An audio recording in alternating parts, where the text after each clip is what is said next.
இவன் யுத்தத்துக்கு போறான். அந்த நாகாஸ் என்ற அம்னோனிய மன்னனை எளிதாக ஜெயித்துட்டான். ஹல்லேலூயா. இவனுக்கு படையும் இல்லை, எதுவுமே இல்லை. தொடக்கத்தில் அபிஷேகம் மாத்திரம் தான் இருக்குது.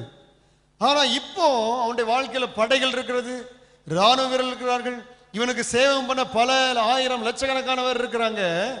ராஜ்யத்தை எஸ்டாப்ளிஷ் பண்ணிட்டான். ஆனா பாருங்க, தேவனோடு உள்ள தொடர்பு டிஸ்கனெக்ஷன்ல இருக்கிறதுனால கோலியாத்தை கண்டு பயந்து கொண்டிருக்கிறான்.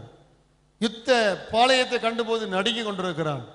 ஆனா தாவீது பாருங்க, தேவ ஆவியில இணைக்கப்பட்டவனா இருக்கிறதுனால அந்த கோலியாத் அவனுக்கு சிறியவனாய் தெரிகிறான்.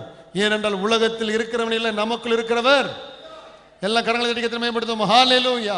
இந்த உலகத்தில் இருக்கிற பொல்லாத பிசாசை விட நமக்குள் இருக்கிற ஒரு பெரியவர். கரங்களை தட்டுவோம். ஹல்லேலூயா, ஹல்லேலூயா, ஹல்லேலூயா. சர்வ வல்ல தேவன் நம்மோடு இருக்கிறார். ஆமென். இந்த இடம் அசைய உள்ளம் நிரம்ப இறங்கி வாருமே. இந்த இடம் அசைய உள்ளம் நிரம்ப